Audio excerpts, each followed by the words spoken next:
Olá, galera.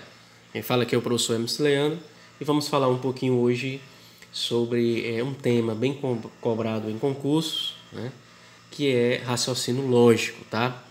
Então, o raciocínio lógico, eu poderia começar pela parte das estruturas lógicas, né? Dando aquela definição inicial de verdadeiro ou falso, mas a gente vai logo para proposições, porque a gente trabalha com essa questão de falso, verdadeiro nas proposições, tá bom? Olha, primeiro nós temos aí proposições compostas, vamos falar a princípio sobre os conectivos, né? Porque aí a gente tem dentro dessas proposições esse elemento conectivo, né? Quase que não saía. Então, esse conectivo, galera, ele é representado pela letrinha ER, certo? Isso aqui vai depender muito do sotaque de região, né?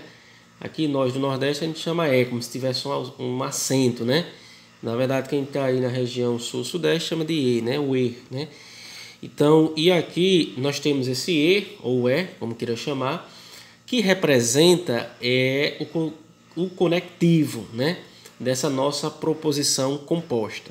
Então, a gente já sabe que esse conectivo é representado por esse símbolo aí, né? Pelo Ezinho da vida. O E ou E, né? Dependendo da região.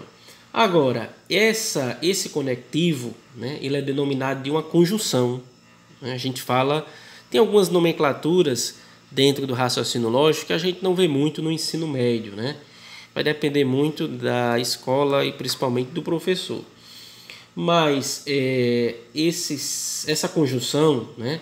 Ela possui um símbolo, né? Essa nossa conjunção Ezinho aí, ele possui um símbolo.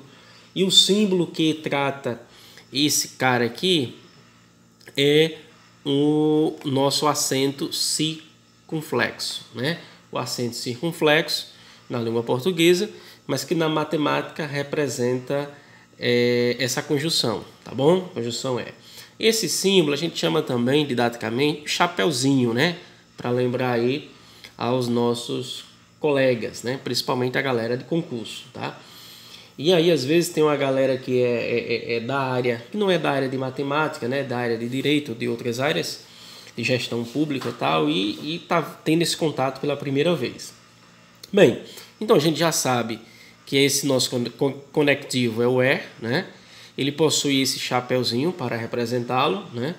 Então eu posso representar ou pela letrinha E, o E, ou pelo acento circunflexo aí, que a gente termina chamando de chapeuzinho, né?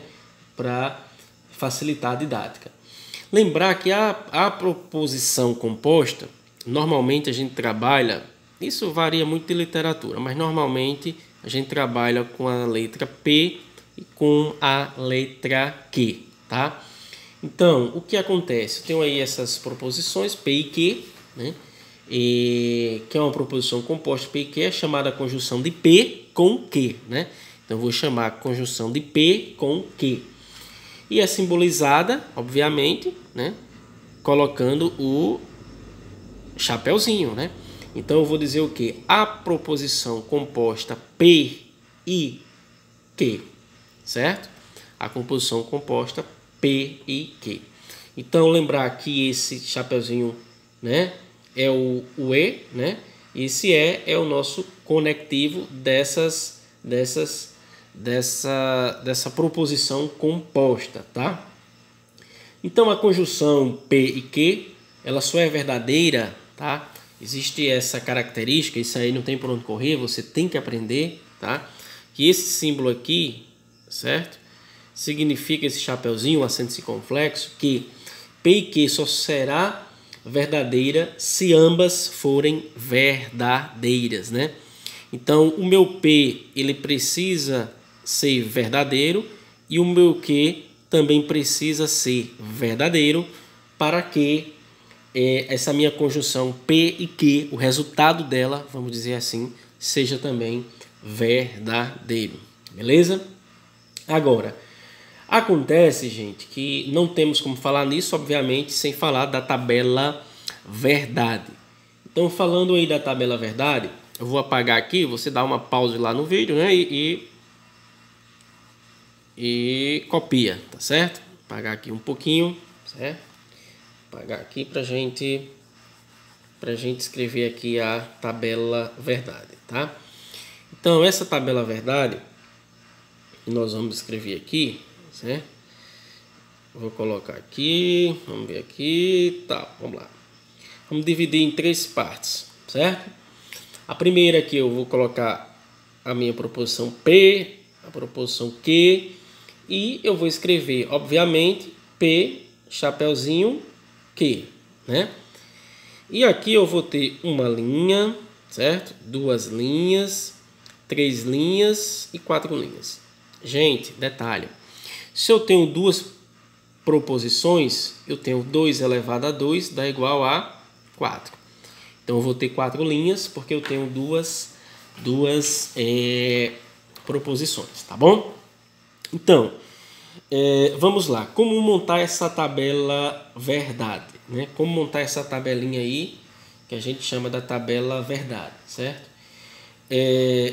Isso aqui, deixa eu apagar aqui um pouquinho para tentar melhorar aqui. Aí aqui vai uma dica para você montar sua tabela verdade. Isso eu particularmente já tenho em mente, certo? Mas você pode dizer que 2 elevado a 0 e aqui 2 elevado a 1, beleza? 2 elevado a 0 significa que vai dar 1, né? Então eu vou sempre colocar, vou começar, olha, verdadeiro, verdadeiro e falso. O que foi que eu fiz? 2 elevado a 0 dá 1, significa que eu vou alternar entre verdadeiro e falso. 2 elevado a 1 dá quanto? Dá 2. Então significa que eu vou colocar 2 verdadeiros e 2 falsos. Joia? Com o tempo vocês pegam aí esse conhecimento, tá?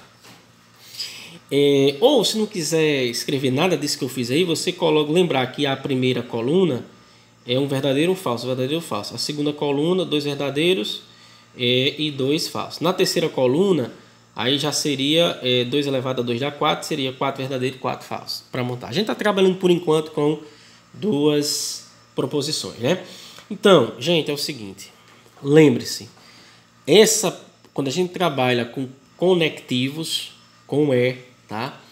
A gente, para que P e Q seja verdadeiro, eu já defini isso para vocês. Ambas são verdadeiras. Então, como é que fica a nossa tabela? V e V, V. V e F, F. FV, F. FF, F. Então, a única forma, quando a gente estiver trabalhando com o conectivo o chapeuzinho circunflexo, né? Esse chapeuzinho, desculpe, o chapeuzinho que é o acento circunflexo, né? Lembrar que a saída, vamos dizer assim, a resposta, o resultado só será verdadeiro se ambas as proposições forem verdadeiras. Se tiver pelo menos uma delas falsa, você não tem essa saída. Mas se diz, professor Emerson, para que serve isso, né? Veja bem, a gente está começando esse nosso estudo aqui, é para você alicerçar, né? Alicerçar, pegar esse embasamento, tá? Mas vamos lá, olha, suponhamos aqui que vou dizer o seguinte, o P vai representar dinheiro e o Q vai representar tempo, tá certo? E P e Q, que é o resultado, vai representar a viagem. Então, vamos lá. O P é o tempo, tem um tempo, desculpa, o P é dinheiro, tem um dinheiro? Tenho. O Q é o tempo, tem um tempo? Tenho. Se eu tenho dinheiro e tenho um tempo, eu vou viajar. Aqui, na segunda linha, tenho dinheiro? Tenho, mas não tenho um tempo, então não vou viajar. Não tenho dinheiro, mas tenho um tempo, não vou viajar. Eu nem tenho dinheiro e nem tenho tempo. Agora que você não vai viajar mesmo, tá? Então, gente, esse exemplo que eu dei do dinheiro e do tempo, e se você tiver os dois ser verdadeiros, isso é raciocínio lógico, certo? E aí, um dos estudos de raciocínio lógico é justamente as proposições compostas para a gente construir as tabelas verdades. O que é que eu vou fazer? Tem uns colegas, né, me cobrando e uns alunos que eu faça alguns vídeos voltados para raciocínio lógico, porque está tendo aí concurso. Então eu vou começar a lançar vários vídeos, né, de raciocínio lógico. Eu gostaria de agradecer a todos, né? E obrigado por tudo aí. Um grande abraço, principalmente aos meus queridos alunos. Joia? Valeu!